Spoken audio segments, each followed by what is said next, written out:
buat apa gitu.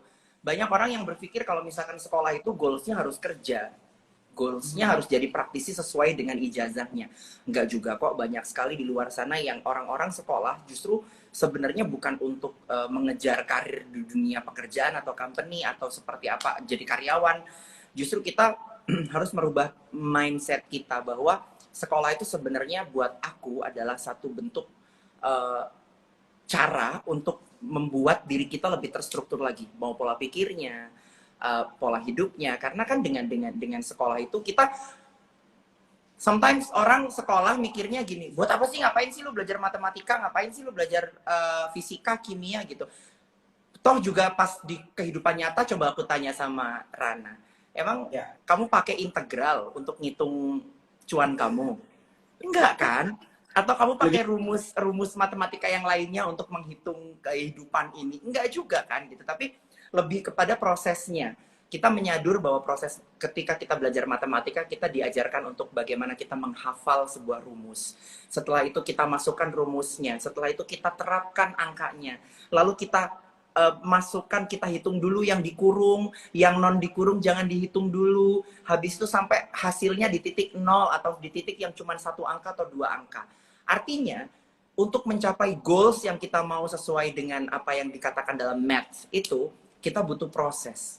Kita butuh pola pikir yang terstruktur. Kita butuh kesabaran buat masukin rumusnya dulu, baru kita masukin angkanya, mana A, mana B, mana semuanya kita masukin satu persatu. Dan pada akhirnya menghasilkan satu goal, satu angka yang memang dinyatakan sebagai angka terakhir. Nah, itulah sekolah. Kenapa kita diajarkan untuk berpola pikir terstruktur. Kita diajarkan untuk menjadi seseorang yang bisa punya decision. Gimana untuk mencapai decision, menjadi decision maker. Gimana bisa menata pola pikir kita sampai kita tahu setiap case itu pasti ada solvingnya. Nah, Nah, jadi sebenarnya aku tuh sekolah cuman untuk, ya bukan cuman untuk mencapai, wah biar gue keren S2, biar gue keren punya sarjana gitu. Tapi enggak. Tapi lebih kepada biar aku tahu ketika aku menghadapi sesuatu, aku tahu bagaimana solvingnya, aku tahu bagaimana prosesnya, aku tahu bagaimana sabarnya untuk mencapai titik yang dinamakan goals itu. Kayak betul. gitu. Karena sekolah itu tidak hanya untuk membuat kita lulus punya titel, tapi Betul. mencerdaskan gitu Iya. loh. Hmm. Ada beberapa hal yang kita tidak dapat ke kehidupan sehari-hari, itu hanya Iya. dapat ketika di kelas gitu kan. Hmm. Bagaimana problem solving gitu kan. Itu kan melatih juga soft skill kita gitu, dan Betul. itu aku suka banget sih. Makanya kurikulum di bicara project juga kita memang mengedepankan tentang soft skill. Bagaimana kita merangkum personal branding, kita arahin untuk public speaking ya gitu. Makanya ini pas banget dengan value-nya Mas Dana, bahwa ya sekolah itu nggak cuma ngejar sertifikat, ijazah, tapi mengejar apa yang tidak didapatkan di kehidupan sehari-hari. Seperti keputusan Betul. Mas Dana ya, tahun berapa dirimu yang memutuskan untuk tidak keluar dari TV yang lama, Oh lanjut ke iya. TV yang, itu kan juga is a big deal ya. Iya, betul. Betul sekali. Karena kan memang faktanya 90% soft skill manusia itu yang lebih berdampak terhadap kesuksesan seseorang. Dan hard skill kita itu hanya punya impact 10% dalam kehidupan kita. Why I say cuma 10%? Karena faktanya memang percuma kamu punya pendidikan tinggi, percuma kamu punya goals, target yang tinggi ketika soft skill kamu tidak kamu asah gitu. Dan soft skill itu sebenarnya bisa didapatkan dari banyak hal gitu, tentang bagaimana kita mengatur pola hubungan kita, bagaimana kita berattitude, bagaimana kita maintain personality kita, maintain self awareness kita sebagai who am I gitu. Jadi kayak kalau misalkan kita nggak ngerti, tidak mengenali diri kita sebagai sosok yang ini loh passion aku di sini sebagai apa, kompetensinya seperti apa, ya kita nggak bisa melakukan apapun gitu loh. Orang kita jaga kenal sama diri kita, gimana kita bisa sharing sama banyak orang kayak gitu loh. Yang pertama kali kita harus tahu adalah potensi diri kita, seperti apa potensinya dan bagaimana kita mengembangkan potensi tersebut kayak gitu. Nah makanya ketika aku tahu potensi aku seperti apa dan bagaimana bagaimana seharusnya aku lakukan untuk memaintain karirku. Makanya kita harus bikin satu decision. Kita harus bikin keputusan besar dalam sebuah karir. Karena kalau kita tidak mencoba, kita tidak pernah tahu jawabannya. Oke. Justru kalau misalkan kita berada di zona nyaman itu yang kita berbahaya kayak gitu. Betul. Tapi ada nggak sih suara-suara sumbang ketika gue memilih untuk kuliah lagi nih? Gitu. Ada nggak suara-suara sumbang kayak mungkin dari lingkungan terdekat kayak udahlah ngabisin waktu aja, mendingan fokus di karir, bikin personal branding, terus bikin apa mungkin program baru atau album baru? Ada nggak suara-suara sumbang seperti itu? Of course, karena mereka berpikir bahwa ngapain sih sekolah, karir kamu lagi oke-okenya nih gitu loh. Justru sebenarnya buat aku karir dan pendidikan itu harus balance. Why? Begini, kebetulan aku sekolah di bidang komunikasi, di ilmu komunikasi, dan aku sekolah dengan jurusan yang linear. Dari awal aku diploma, aku ngambil komunikasi, S1 aku ngambil komunikasi, dan sampai dengan aku S2 pun aku mengambil ilmu komunikasi. Dan itu sangat berdampak pada karir aku, bagaimana aku membangun personality-ku as a Danang yang aku harapkan. Dan memang sebenarnya kalau kita bicara dunia entertainment, kayak ngapain, ya udah lo banyak kok yang nggak sekolah setinggi tingginya tapi tapi tetap sukses di bidang entertainment gitu. Tapi aku berpikir bahwa ya mungkin goal setiap orang berbeda-beda, tapi salah satu cara aku untuk mempertahankan diri dan berkaitan dengan worth ketika kita hidup, ya aku punya pendidikan. Minimal kalau pendidikan itu tidak dimakan oleh waktu, yang suatu hari, nauzubillah, ketika karir aku terjadi sesuatu, aku masih punya ilmu yang bisa aku sharingkan, dan bisa jadi ilmu itu juga bermanfaat untuk aku untuk mencari rezeki kayak gitu. Nice. Nah, tapi kenapa memilih komunikasi? Karena kan banyak major lainnya kan, gitu. Kenapa pilihnya communication aja nih, gitu loh? Kenapa nggak teknik atau mungkin Iya ya. apa?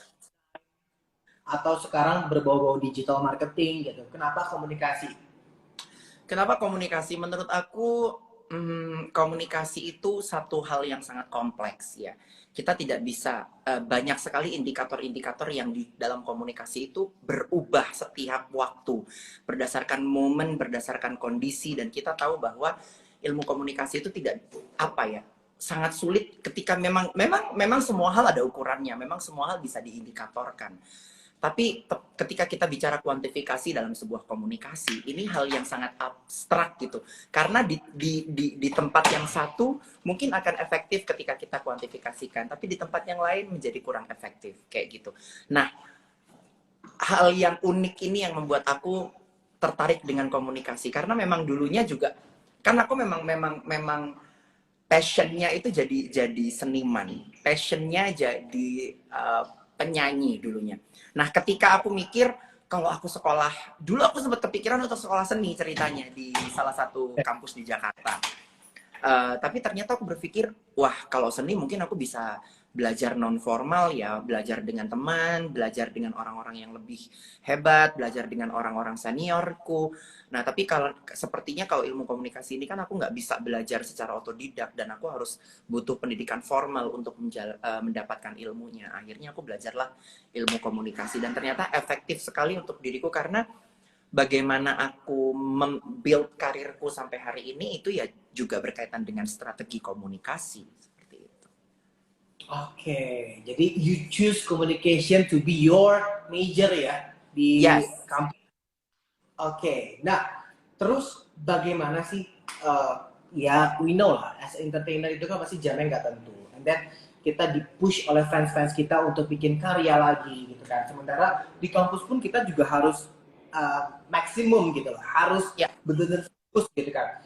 Nah, tapi yang aku lihat nih berapa tahun kemarin itu ya kita sama-sama lihat lah, kita kan sama-sama saling follow. Kamu tetap bisa berkarir, berproduksi konten, program, single, and then kamu tetap bisa lanjut kuliah. Tipsnya seperti apa? Karena banyak orang yang ngerasa gue nggak bisa membagi waktu, gue nih bukan multitasker, and then gue lebih pilih ini gue fokus di satu hal aja gitu. And you did it. Bagaimana tuh? Why I did it? Karena menurut aku yang pertama harus kita tanamkan dalam diri kita itu adalah niat terlebih dahulu sih. Kamu itu mau ngapain kayak gitu. Ketika kamu mau sekolah terus kamu bilang I'm not multitasker. Hey, kita itu dianugerahi sama Tuhan bekal yang sama. Tinggal bagaimana kita menggali bekal dari Tuhan dan memanfaatkannya. Justru menurut aku orang-orang yang selalu bilang bahwa aku nggak bisa, dia nggak yakin sama dirinya sendiri dan gift dari Tuhan. Karena Tuhan itu memberikan kita gift, ketika kita tidak manfaatkan, justru itu tidak bersyukur. Salah satu bentuk rasa syukur yang terbesar ketika kita mendapatkan gift adalah memanfaatkan gift itu dengan baik. Memberikan gift itu kepada orang-orang sekeliling kita dengan baik, agar gift yang dikasih sama Tuhan itu ada impact-nya. Impact-nya di diri kita dan orang-orang sekeliling kita. Nah, ketika Tuhan kasih aku kesempatan, yang pertama adalah rezeki, kesehatan, dan kesempatan, aku memanfaatkan gift dari Tuhan dengan baik. Bahwa, wah, beruntungnya keluarga aku itu adalah tipikal orang yang selalu prefer buat anaknya sekolah deh, kayak gitu. Jadi ini uniknya adalah ketika aku nerima penghargaan as a winner di salah satu ajang Asia, sambil terima piala, orang tua aku meluk aku, selamat ya nak, selamat ya ibu bangga. Terus sambil dibisikin, S2-nya jangan lupa loh. Oh, Nyesek nggak rasanya? Nyesek banget kan? Ini euforianya bener-bener baru 1 menit, 2 menit loh. Dipeluk, masih ada konfeti, masih pegang piala as a winner. Then, my mom said like, jangan lupa sekolah ya. Kayak shock kan, jadinya akhirnya aku oke, ini mungkin warning buat aku untuk jangan lupa sekolah, jangan lupa pendidikan, jangan lupa bahwa yang bisa menyokong kita di era selanjutnya itu adalah ilmu gitu, karena memang ilmu itu adalah salah satu bekal yang memang tidak akan habis dimakan waktu. Dan yang menarik adalah ketika aku bener-bener dalam kondisi yang peak banget, jadwal aku tuh bisa sampai seperti ini. Aku cuman landing di bandara cuman untuk tuker koper, dan aku harus pergi lagi ke kota selanjutnya. Tapi waktu itu aku bener-bener yang kayak, oke, nggak apa-apa, aku mau bersakit-sakit dahulu, tapi bersenang-senang kemudian gitu. Yang mungkin sebagian orang akan berpikir, wah gue nggak punya waktu tuh buat itu. Tapi faktanya bisa-bisa aja tuh aku sebelum off air, sebelum on air, aku masih pegang laptop buat ngerjain tugasku. Aku harus atensi ke dosen dan sebagainya, karena kan memang lecturer kita kan dulu juga ada beberapa yang dari luar, terus ada beberapa yang benar-benar Indonesia, terus aku memanfaatkan online school untuk bisa mendapatkan gelar masterku gitu. Jadi aku bersyukur sekali sekarang sudah dimudahkan caranya, udah ada master school dengan bentuk online. Dan ternyata sekarang juga booming juga kan, kegiatan secara online juga memang dimanfaatkan karena pandemi gitu loh. Dan sebelum pandemi aku sudah memanfaatkan sekolah online itu gitu, dan sangat efektif menurut aku untuk bisa mendapatkan master degree-ku gitu. betul. Karena zaman sekarang itu tadi, dibicara juga kita basicnya adalah edutech. Jadi basicnya adalah teknologi, basicnya adalah online learning gitu. Makanya kita bisa gampang menjangkau orang-orang partisipan itu lebih luas. Nah, seperti yang Mas Anang rasakan bahwa online itu sangat-sangat dimudahkan gitu. Aku bisa belajar ketika lagi mau kerja, lagi mau offline, mau off air gitu. Dan ternyata inilah yang harus dimanfaatkan guys. Nah, makanya juga kita setiap hari Sabtu nih Mas Danang, kita suka ngadain kelas bicara. Ini memang for free untuk publik gitu kan, yang memang mau belajar untuk bisa upskill gitu. Nah, ini ternyata ketika kita buka kelas pertama, kelas kedua, ini kita udah setiap minggu ya, setiap hari Sabtu itu, sekarang tuh udah hampir 7.000 partisipan yang join di kita. Dengan Mas Danang bilang bahwa ya aku bisa memanfaatkan online gitu. Nah, makanya ini guys, kalau kalian ada niat, kalian ada mau, semua tuh bisa. Mas Danang tadi peak kerjaannya aja benar-benar lagi peak-peaknya cuma nukar koper. I know that itu benar-benar sangat sibuk dan menyita waktu sekali gitu kan, yang benar-benar calling ini gitu kan, callingan every day gitu kan. Tapi kalau misalkan kita ternyata memang niat, itu bisa gitu kan. Jadi buat teman-teman nggak ada kata nggak bisa gitu, apalagi di zaman digital ini semua itu bisa di attach ya Mas ya, dengan gampang dan mudah ada gitu. Ya, betul sekali. Hari ini juga aku senang sekali bisa ketemu sama teman-teman semuanya di sini dalam pembahasan yang sangat berbeda mungkin pada on the daily activity, karena mungkin aku biasanya kan santai sekali orangnya gitu. Terus hari ini kita bisa bicara tentang banyak hal tentang komunikasi dan bagaimana untuk bicara di depan umum. Dan aku senang banget bisa ketemu sama co-foundernya Bicara Project langsung dan bisa ngobrol sama Rana. It's honor for me. Dan mungkin aku ada satu hal yang menarik nih ketika kita ngomong tentang Bicara Project gitu. Banyak orang di luar sana yang paham tentang bicara, banyak bicara gitu. Tapi goals dalam berbicaranya mungkin nggak ada. Artinya ngomongnya ngalor ngidul gitu loh. Betul, Nah, untuk betul. jadi personality yang bisa berbicara di depan umum dengan quality yang menarik, itu seperti apa sih Mas Rana? Gitu. Nah, kebetulan pas banget nih dengan tagline kita yang namanya bicara lebih baik. Karena semua orang bisa bicara. Semua orang itu bisa mengeluarkan kata-kata. Tapi apakah kata-kata kita itu baik? Bisa mengandung unsur yang positif atau enggak? Kebanyakan orang sekarang asal ngomong. Gitu kan. Beberapa tadi aku lihat di komentar juga asal nulis aja gitu kan. Apalagi aku tahu banget ketika kita menjadi seorang public figure, itu serangan-serangan kata-kata yang kurang baik itu gampang banget terlontar. And this is Bicara Project itu hadir untuk bisa mengedukasi orang-orang.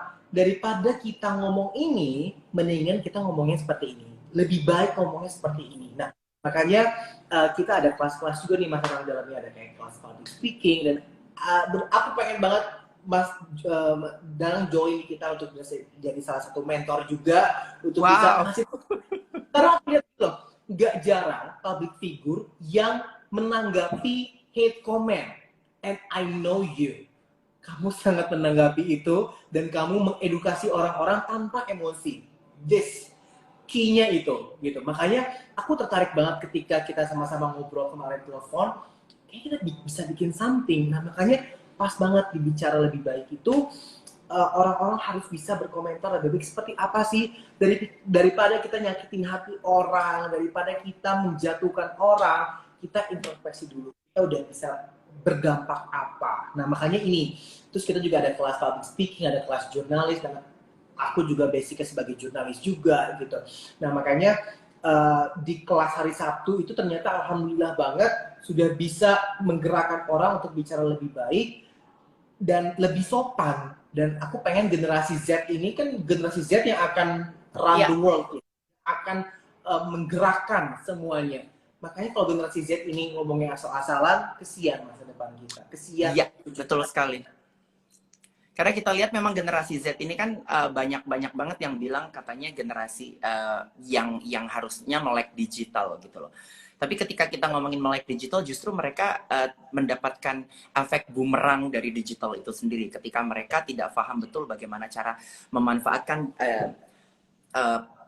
era digital ini dengan baik, dan pada akhirnya mereka menjadi korban dari digitalisasi era yang membuat mereka pada akhirnya ya nggak ada impactnya buat diri mereka. Tapi ketika mereka cerdik, kayak misalkan kita tahu yang kemarin Ghazali, dia tahu bagaimana celah digitalize dan mereka dapetin cuan, dapetin rezeki dari hal-hal semacam itu, ya impactnya positif gitu. Tapi banyak sekali di luar sana yang mereka hanya memanfaatkan era digital ini untuk kesenangan sesaat mereka saja, untuk membuang kepuasan mereka. Karena ada satu titik kepuasan ketika mereka sudah bisa menggunakan media, misalkan social media, seperti apa yang mereka mau, bukan seperti apa yang media itu harapkan.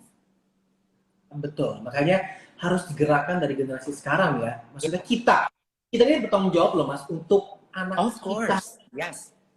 Iya, Kita iya, biar milenial gitu, tapi kita juga harus bisa menjadi contoh gitu. Kita nggak bisa bergantung lagi sama generasi di atas kita, generasi X, generasi baby boomer, tapi kita yang meng-create, kita harus merebranding mindset kita. Makanya we are the same value, Mas. I see that. Kita value-nya sama gitu kan. Pengen sama-sama kita menjadi dampak baik untuk komunikasi, skill komunikasi. And then setelah kita sama value-nya, penasaran gitu. Apa sih yang mau Mas Danang lakukan ke depannya? You have everything. you had career, you had education background yang oke gitu kan. And what would you do ke depannya? I'm just want to share my experience, terus apa ya,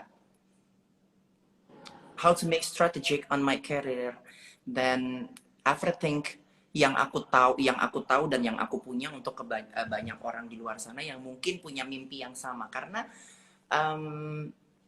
apa ya,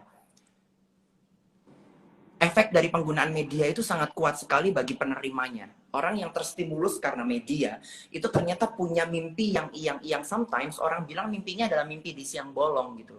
Ah, ngapain sih lu gitu. Misalkan kayak gini. Beberapa orang di luar sana yang mengatakan bahwa ajang talent search itu tidak terlalu berimpact dalam diri manusia atau dalam diri orang.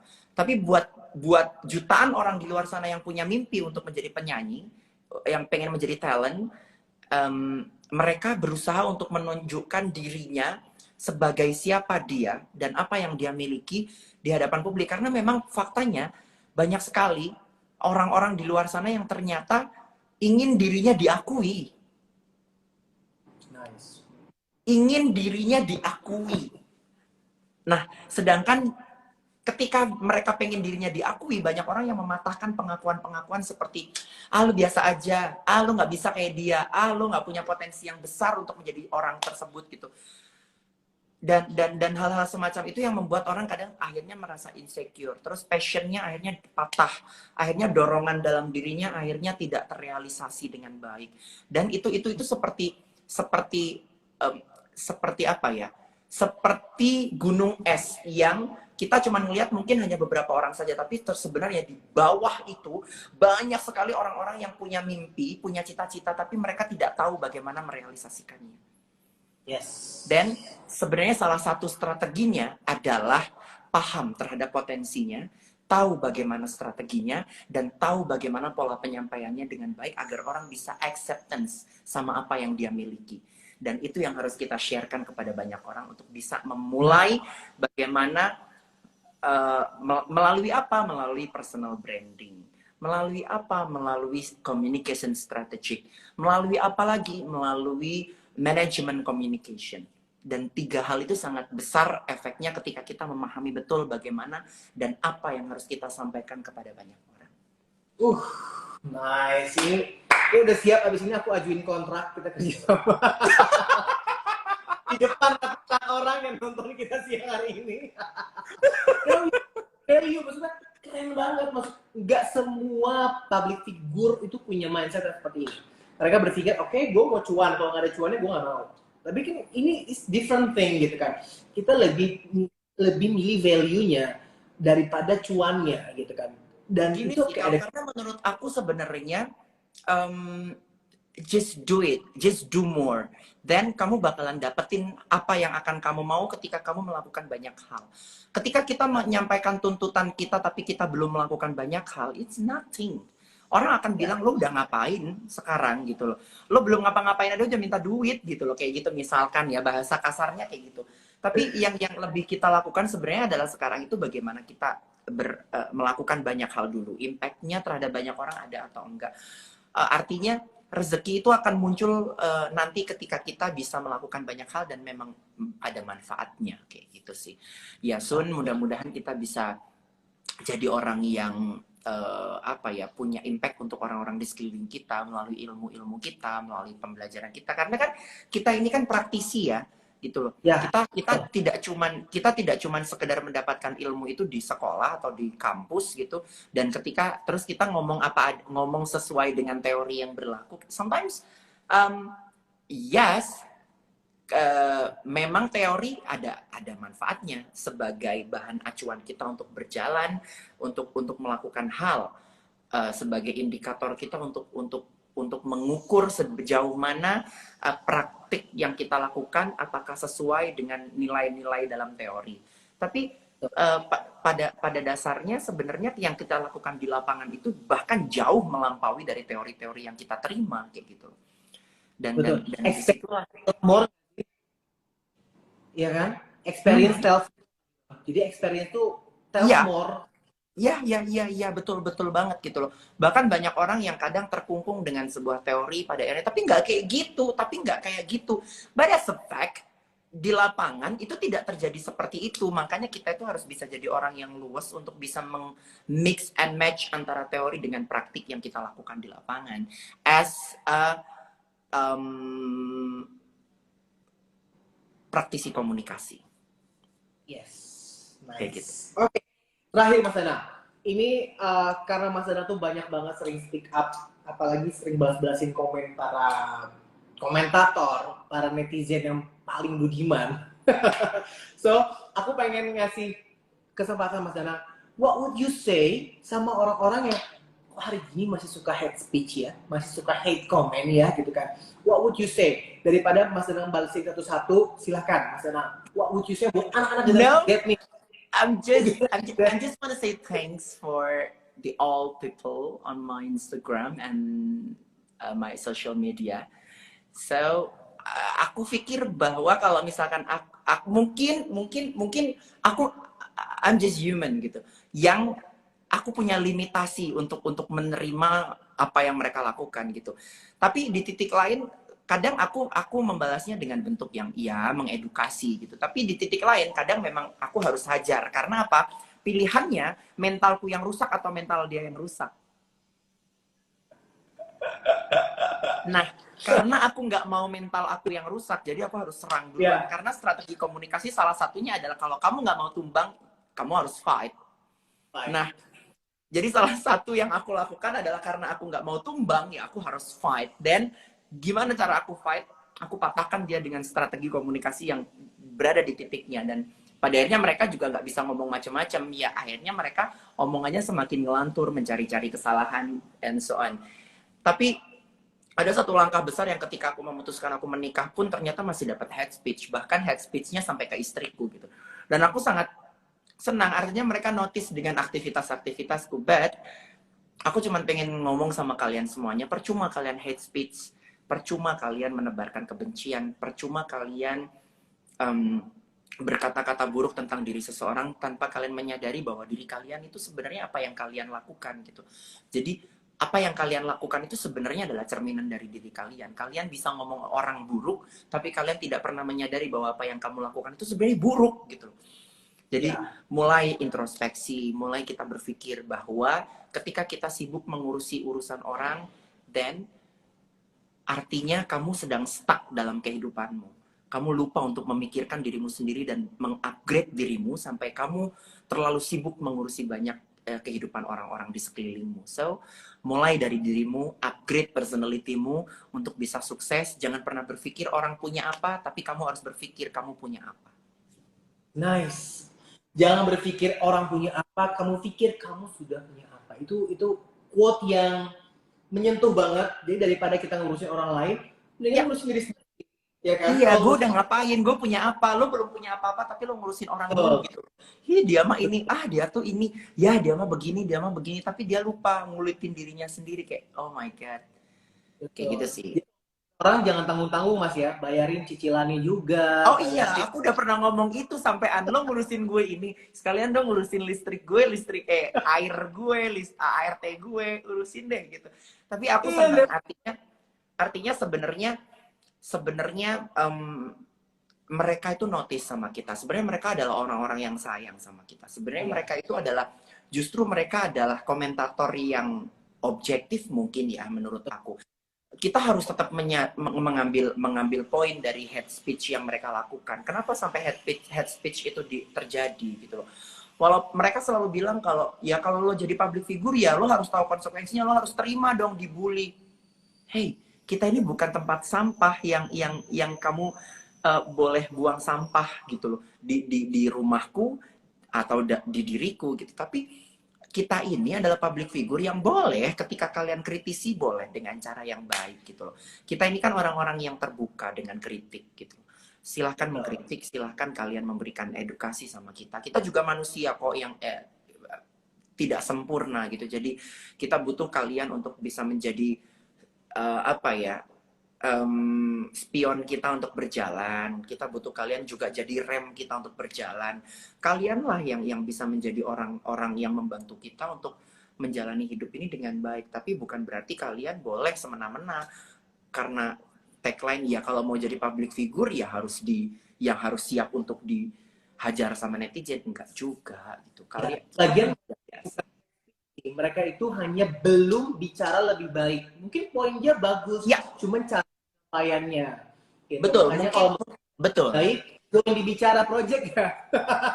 Betul, makanya kan kita kan tahu ada strategi komunikasi, ada manajemen komunikasi yang perlu kita berikan sama mereka-mereka ini agar mereka bicaranya lebih baik lagi, agar mereka tahu bagaimana bicara yang baik, biar orang juga terstimulus dengan apa yang mereka sampaikan, akhirnya mereka bisa bergerak sesuai dengan apa yang kalian bicarakan. Gitu. Jadi kalau kalian belum bisa berbicara dengan baik, sebaiknya pilihannya itu sebenarnya kenapa orang harus diam, itu ada beberapa hal. Yang pertama adalah ketika kalian sedang marah. Yang kedua adalah ketika kalian sedang dalam kondisi yang tidak nyaman. Diamlah ketika kalian bisa menyakiti orang. Diamlah ketika kalian membuat orang tidak nyaman. Diamlah ketika kamu akan merusak persahabatanmu dan hubungan baikmu dengan orang. So, lebih baik diam. Be ready dan bicara lebih baik from now. Oke. Thank you so much Mas Danang atas waktunya, dan ingat jangan lupa abis ini kita bikin kelas. Thank you Rana. Kita bikin kelas bareng, bikin diskusi bareng lagi. Ya. Kita akan buka sebesar-besarnya talenta-talenta muda supaya bisa bicara lebih baik. Oke. Salam buat Ibu tenang ya, sehat selalu. Salam juga buat teman-teman di Bicara Project. Ya. Selamat juga, congratulations buat kantor barunya Bicara Project. Semoga jadi kantor yang nyaman. Amin, amin. Soon kita bakalan jumpa di kantor. Mudah-mudahan bisa silaturahmi bareng sama teman-teman Bicara Project. Tunggu di kantor studionya Bicara Project, kita bikin something ya buat mengedukasi orang. Oke, terima kasih Mas Danang. See you. Have a nice day. Bye. Sehat selalu. Bye. Yo. Oke, itu tadi perbincangan saya dengan Mas Danang, my old friend. Kita sudah berteman lama banget ya, dari zaman TV yang lama, TV terbang. Dan mudah-mudahan tadi bisa mengedukasi, menginspirasi teman-teman semua bahwa tidak ada yang tidak mungkin kalau kita mau. Ya, antara karir dan ke pendidikan semua bisa berjalan asal kita komitmen dan konsisten. Oke, terima kasih. Have a nice day. Saya Rana Rendra. Sampai jumpa di